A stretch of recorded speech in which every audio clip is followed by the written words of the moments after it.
Empress Dowager Cixi remains one of the most influential and controversial figures in Chinese history. Ruling China during the late Qing dynasty in the 19th century, her leadership shaped the empire during a period marked by internal strife, foreign invasions, and attempts at modernization. Despite never officially being the emperor herself, Cixi wielded enormous power for nearly 5 decades, controlling the Chinese throne from behind the scenes and navigating the complex, often dangerous world of imperial politics. Born in 1835 to a Manchu family of modest rank, Cixi entered the Forbidden City as a low-ranking concubine to Emperor Xianfeng.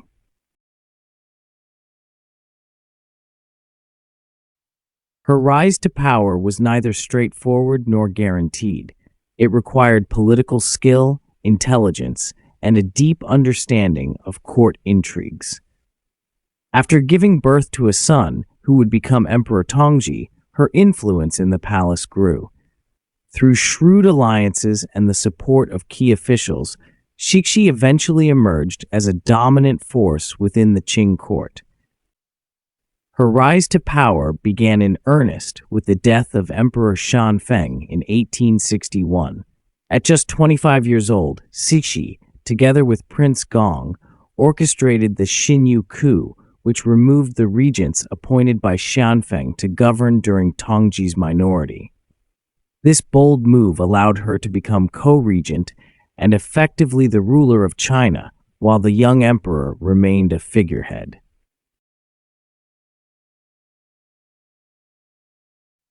After Tongji's early death, she continued to hold power as regent for her nephew, Emperor Guangxu, further consolidating her control over the dynasty. Cixi's reign was marked by numerous efforts to stabilize a country battered by decades of internal rebellion and foreign encroachment. The Taiping Rebellion, one of the deadliest civil wars in history, had devastated large parts of southern China, and it was during her regency that imperial forces succeeded in suppressing this rebellion. However, unrest continued across the empire, including the Nian Rebellion and other smaller uprisings, requiring Cixi's regime to maintain a delicate balance between military strength and political negotiation. One of the most debated aspects of Cixi's rule is her stance on modernization and reform. While often depicted as a conservative leader resistant to change, modern scholarship suggests that Cixi was far more pragmatic. She recognized the need to strengthen China by selectively adopting Western technology and methods. The self-strengthening movement, which she supported to varying degrees, focused on modernizing the military, developing industry, and reforming education. Under her supervision, China saw the construction of modern arsenals, shipyards, telegraph networks, and the establishment of new schools that introduced Western scientific knowledge.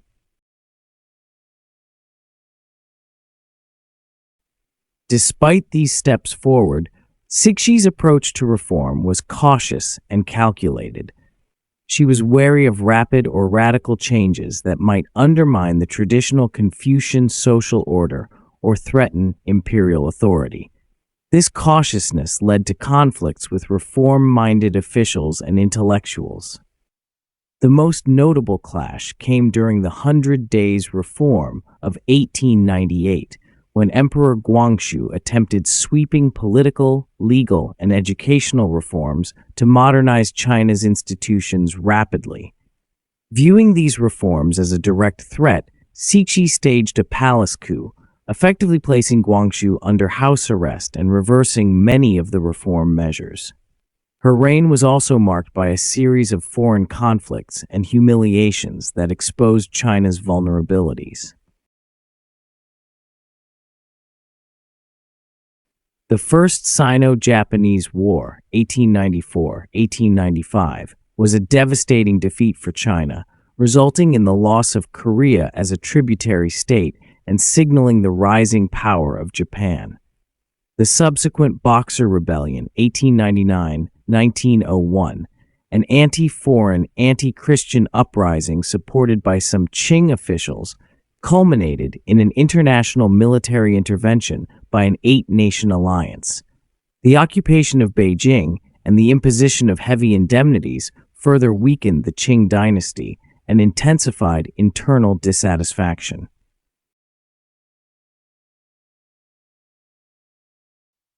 Despite these setbacks, Cixi managed to maintain her grip on power until her death in 1908. She skillfully navigated the treacherous waters of court politics, factional rivalries, and foreign pressures. Her ability to survive multiple crises demonstrated her political acumen even as the dynasty she ruled was nearing its end. After her death, the Qing dynasty would fall just a few years later, in 1911, ending over 2,000 years of imperial rule in China.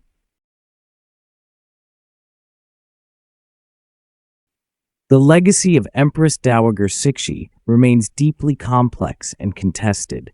For many years, she was vilified as a reactionary tyrant who obstructed China's progress and caused the dynasty's downfall. However, recent historical reassessments have highlighted her role as a pragmatic and determined ruler facing extraordinary challenges. She sought to preserve imperial rule and Chinese sovereignty in a period when the country was under immense internal and external pressure. Cixi's story reflects the tensions between tradition and modernization, sovereignty and foreign domination, and reform and conservatism.